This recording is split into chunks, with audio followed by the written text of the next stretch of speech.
Marcy Robertson loves to bake. Yeah, when I'm in the kitchen, I can just put my headphones on. I don't have to think about anything else. And at the end, I get something delicious to eat. She's also a sophomore at Utah State University. And this year, Robertson decided to add the uber glamorous title of resident assistant to her resume. She was inspired to take the job because of a good experience she had with a previous RA. Often RAs are sort of framed as like an enforcer, they're just there to make you follow the rules. But his balance of both being like just so personable, sort of like as a steadying force, while also simultaneously being that sort of authority was just really, really cool. But her world changed when she came back from Christmas break this year. Robertson is a transgender woman who went viral on social media, and not of her own accord. It is hard to even put into words the feeling of knowing that millions of people have seen your face, your full name, have your email address, your home address, where you live. Then that's just public knowledge. It all started when a woman posted on Facebook that Utah State University paired her daughter in a dorm suite with a transgender woman. Other people started to pile on. The post made its way to X, formerly known as Twitter, where the story spread like wildfire. One social media post was viewed 4.2 million times. It accused USU of allowing a transgender person to turn a, quote, safe haven for female students into a nightmare of wokeism that threatens the safety of female residents. Even Utah Speaker of the House Mike Schultz weighed in online. I'm Sean Higgins. And I'm Sage Miller. This week on State Street, how that social media post sparked legislation nearing the finish line.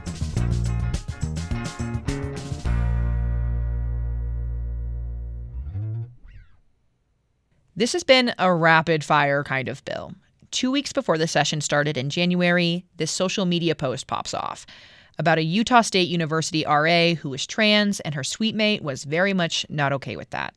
3 days into the 2025 session, Republican Representative Stephanie Grecius presented a bill to the House Business, Labor, and Commerce Committee. It bans transgender students from living in dorms that align with their gender identity on state college and university campuses. So just so I'm fully understanding this law does not apply to private colleges in Utah, right? I'm thinking of places like BYU or Westminster here in Salt Lake. You're right, Sean. It does not apply to private universities whatsoever. Representative Grecius declined to be interviewed for this episode, but during her presentations of the bill, she said it's necessary to provide greater privacy for students living on campus. Dorms are a place where people are particularly vulnerable. This is a place where these students are living, they are sleeping, and by providing clear guidance and expectations for everyone from the onset, it'll help ensure the rights of all people are protected. So how does the bill architect say it accomplishes that? What would this actually be changing? The bill does a few things. First, it says in sex-designated dorms. Those are the dorms that are all male or all female, right? Yes, transgender people can't live in those dorms. A transgender woman can't live in an all-female dorm, and a transgender man can't live in an all-male dorm. That gives a transgender person 3 options. 1, live off campus. 2, live in a dorm room that matches their sex assigned at birth. Or the third option, a gender-neutral dorm. Help me understand, what is a gender-neutral dorm? How would that work in practice? This is how Grecius explained that. The bill makes clear that higher education institutions with on-campus housing may designate gender-neutral housing units or dorms as long as students who are assigned to those have requested it. You would have to opt in to this gender-neutral option, but here's the gist of it from Grecius. What the gender-neutral option does is it gives them a third designation that they can mix in with those other co-ed houses. And those are not specifically called out. They're not labeled. They're not marked. We don't want to marginalize the community any more than they already feel. So we don't want to accidentally out someone by putting a big label on it. And I know there's a lot of sensitive feelings surrounding this, but they can still be mixed into those same areas where they have male housing, female housing, and then just an alternative. And there's nothing keeping someone whose identity aligns with their biological sex out of those housing units also. So you can have a trans woman in with 3 biological females, and that would be just fine under that gender neutral option. Okay. Grecius argues the bill includes some kind of housing for trans students, but what if they wanted to live in a dorm that corresponds with their gender identity? Could they do that at all? No, there's no exceptions to the law, even if a transgender person has had gender-affirming surgery and changed their birth certificate. So it's cut and dry on who's allowed to live where, but I don't want to gloss over the personal aspect to this too. All of this started with one dorm assignment that went viral. First, we're taking a quick break. Stay with us.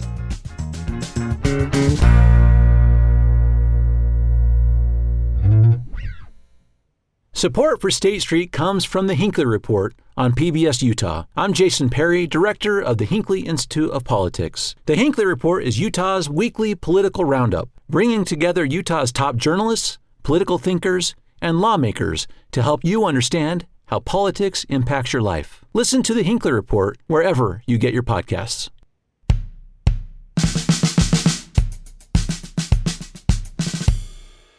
Welcome back to State Street. I'm Sage Miller.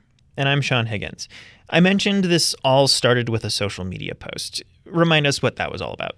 Well, I gotta say, Grecius says the bill was not in response to the social media post. It at least elevated the issue, though. That's undeniable. But here's the TLDR. The post was initially made by Cheryl Saltzman, the mom of Marcy's suitemate. She expressed concern about her daughter Avery Saltzman living in the same dorm room as Marcy without Avery's consent. Avery and Marcy lived in separate rooms but shared a bathroom and common areas. Cheryl's post caught the attention of conservatives on other platforms, including X, formerly known as Twitter. And that's where it really blew up. The post included a picture of Marcy, her name, where she lived on campus, and her school email was visible in a photo. The kids these days, Sean, call that being doxxed. But Avery transferred out of that room into a different one. And I feel like that's where most of these stories would end, is the person moves out. I mean, I had a good friend in college whose roommate literally moved out in the middle of the night. Usually it doesn't end up in front of the state legislature. But this story did. To learn more about Avery's experience and how it led to the bill, we reached out to her mom, Cheryl Saltzman. We had some delays in scheduling the conversation, so State Street executive producer Caroline Ballard ended up jumping into the host seat.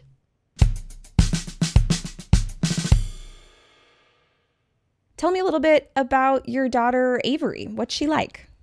She worked really hard in high school, and she actually worked on and received her pharmacy tech certificate in high school. So she's working, and it's her first year in college. She's my oldest, so she's just a great example to her sisters. She's the best. The reason why we're here today, your daughter was placed in a suite with a trans RA. Avery raised her hand, said she was uncomfortable with the living situation, and was assigned another room. What was your goal in writing your post on Facebook about this? I certainly had no idea that it would explode in the way it did. There was no consent. There was no forewarning.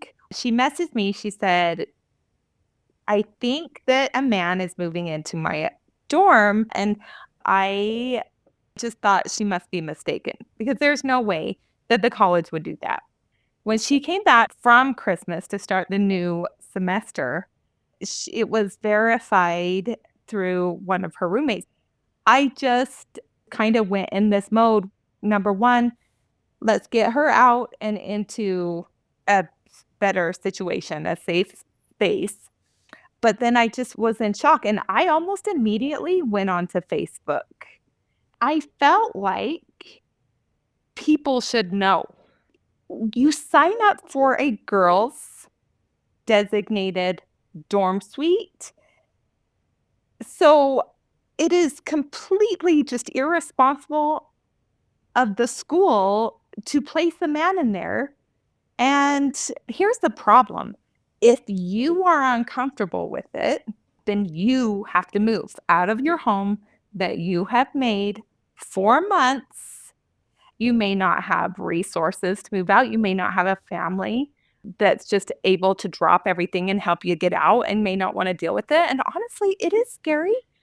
Am I going to be targeted now? He knows who I am. Everyone's going to think I'm a bigot and a transphobe and whatever else, like, and that is such a horrible situation to have put these girls in. The school did move Avery to a new living situation. Why is legislation necessary here? We cannot just trust these institutions to just do the right thing for their female students. The response from the college, or really lack of response from the college, has been stunning.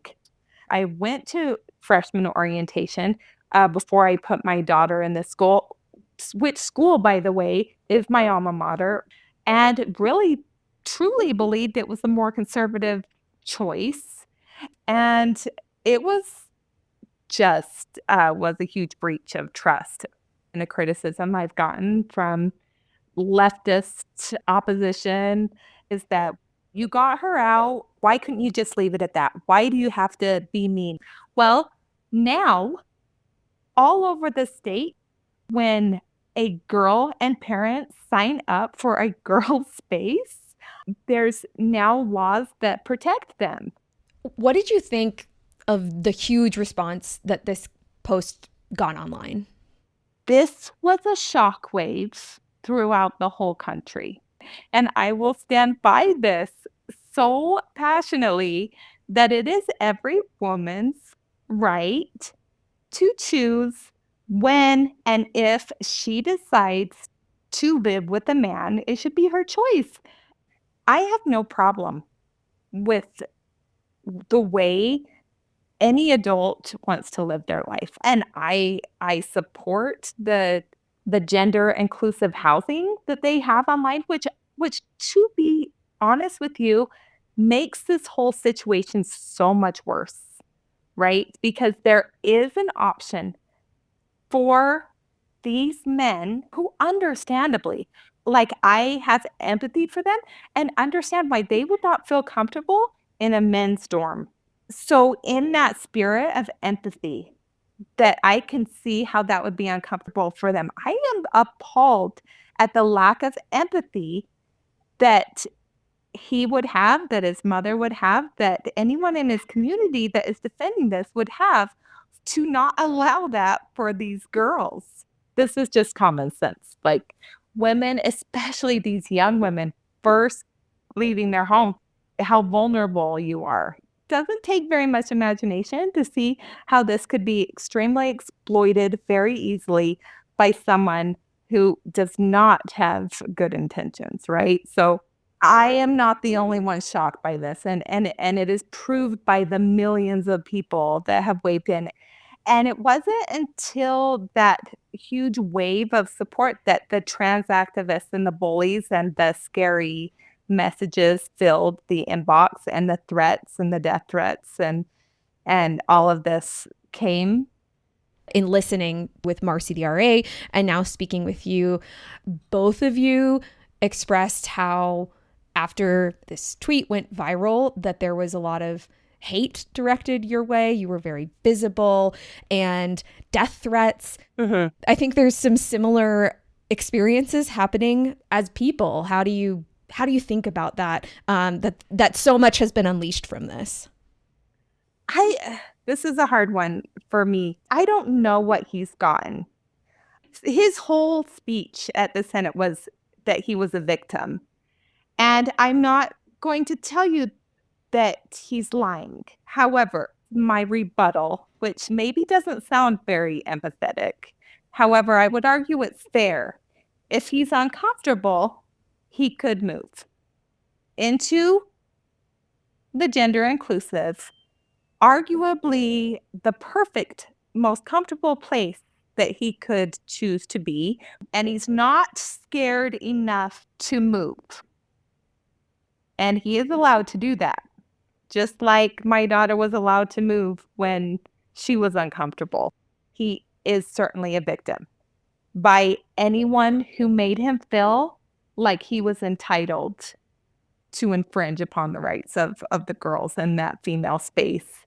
And that's unfortunate because it never should have been taken that far to where we have a community now feeling their housing rights for trans are being restricted. That was the Deseret News headline. Well, no, female rights for their female spaces is we're trying to protect that. And he's a victim of this. He really is. But that cannot allow you to victimize girls. That was Cheryl Saltzman. But Marcy had a different take on the situation. She did.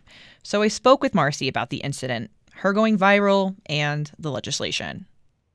I personally was never notified of her discomfort. She did go straight to my supervisor, who handled it. It was at the beginning of the semester. It was before it had even started. And I just was told, yeah, one of your roommates is moving out. So there'll be an empty room. You have fewer people to worry about as far as the residents you're in charge of. And I didn't really think anything of it.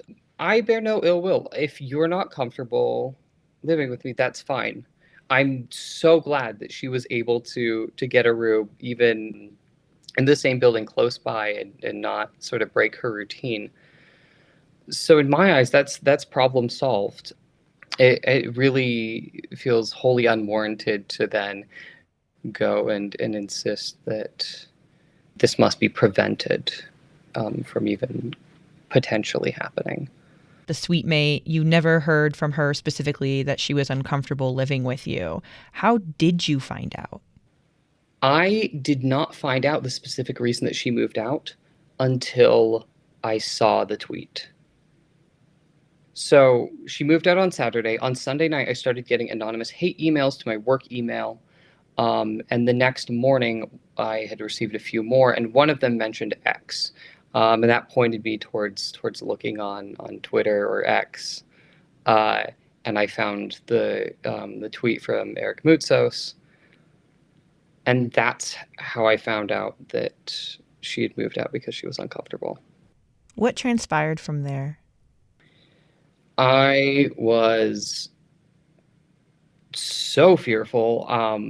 It is hard to even put into words the feeling of knowing that millions of people have seen your face, your full name, have your email address, your home address, where you live. The initial reaction from the university, they kicked into gear. The Title IX office reached out and was doing their response. I met with the head of residence life and the head of student affairs. I had to talk to campus police about safety, and they assured me that they would increase security and patrols. There are extra cameras. There are still extra cameras and extra patrols at the building. And at the very same time, this was the first day of the semester. This is the first day of me going to half my new classes. It was surreal. So you spoke at the Senate committee hearing when this bill was up for consideration. And I got to say, it was a pretty striking scene. The first person to testify in favor of the bill was your former suite mate, and you sat right next to her. How did you feel testifying and sitting next to her during committee? Yeah, not only was I sitting next to her as she gave her speech, but then her mother replaced her. So it's the daughter and the mother. And yeah, you're absolutely correct. It's a striking scene. The sort of the funny thing about it is I have never personally interacted with her for more than a few words. I have not had a conversation with her. I do not know her. So to me, it was my sort of thought process was, I need to be brave in this situation. Immediately after, I just all but blacked out. I can't remember getting up or walking over and sitting back down. I know my brother hugged me, but for 5-10 minutes after that, I couldn't hear anything. I couldn't really pay attention.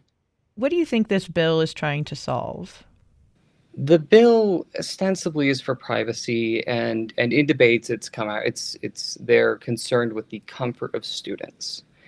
And if you're concerned for the comfort of students, if students aren't comfortable housing with transgender students, if you hide the problem, which is, in my eyes, what this is doing, it's counterproductive to the sort of progress that we've been trying to make as far as just simply being integrated into society. The average trans person, at least myself and people I know, we don't want to be relegated to our own spaces. Like, you're just trying to live your life.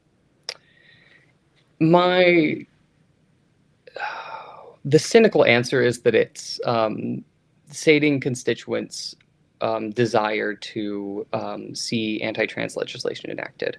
That's sort of my political analysis of it. That's why they're passing this, is because they have to be seen as doing something about this invented problem, this wedge issue. Having watched the House floor debates, the committee hearings, I attended the Senate hearing, even those in favor of the bill, that spoke in favor of the bill, do not bear ill will towards trans people, but they support it nonetheless.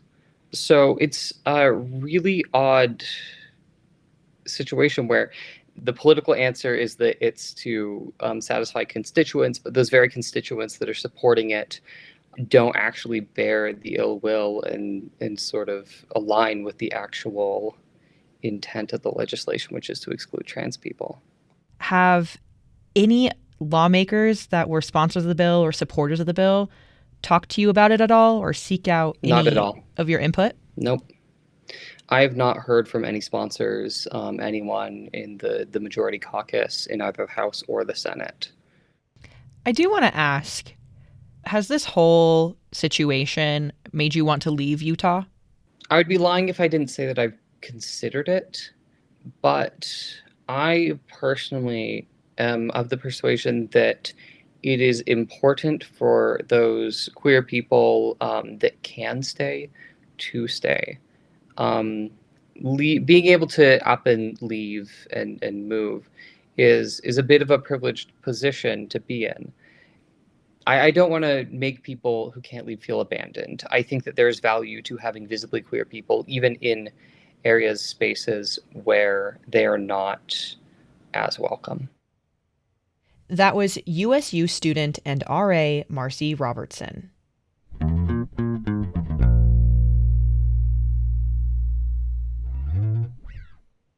This is the fourth year in a row Utah lawmakers have taken up legislation that directly impacts transgender Utahns. And I've covered those stories 3 out of the 4 years. Feels like a little bit of deja vu. Same story, just different details every year. Remind us of the laws passed during this time frame. Ooh, yes. 2022. The legislature passed a law banning transgender girls from participating in school sports.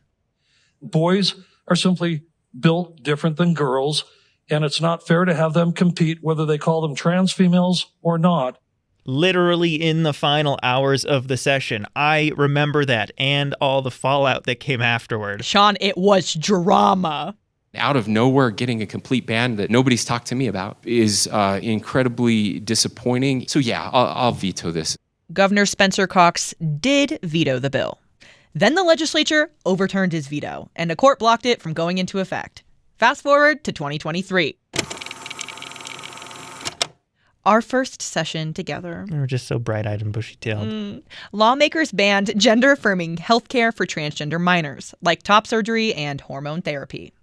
The fact is that these novel and irreversible procedures lack sufficient long-term research, but still our country is witnessing a radical and dangerous push for children to enter this version of healthcare.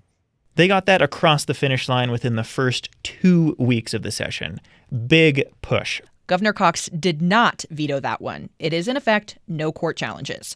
Next, 2024. Lawmakers banned transgender people from using state-owned bathrooms and locker rooms that align with their gender identity. This applied to public schools, too. the school can set up and must set up a privacy plan. And that privacy plan is open, as the title suggests, for privacy for everyone, for anti-bullying. It will immediately tell everyone at their school that they're trans, and in a red state like Utah, that can be really dangerous. The governor signed that one. No legal challenge. And we've done episodes on all of them, if you're curious to go back and listen. So now we're here in 2025. It's important to mention that there are a few other pieces of legislation this session that address trans people. There's a bill that bans the state from providing gender-affirming care for trans adult inmates.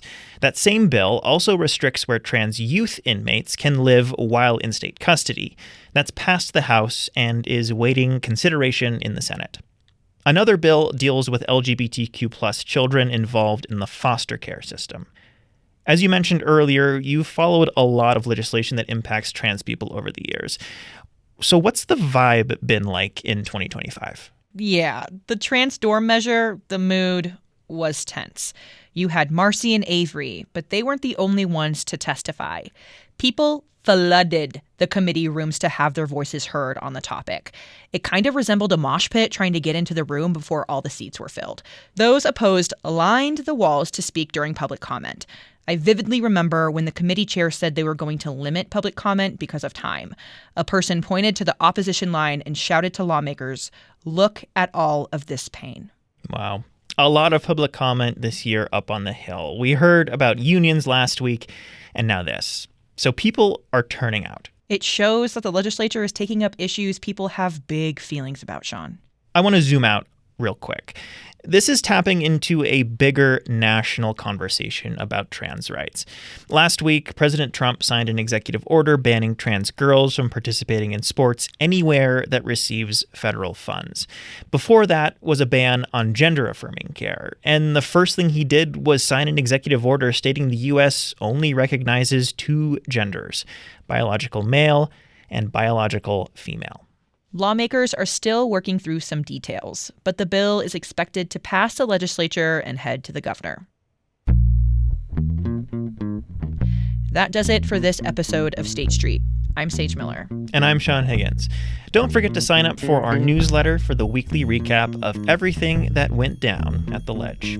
The State Street team behind the scenes makes this show happen. Shout out to our digital team, Jim Hill, Raquel Davis, and Eleanor Gomberg. Stellar audio production work is whipped up by Elaine Clark and David Childs. Our executive producer and the engine that keeps the train moving is Caroline Ballard. See you next week.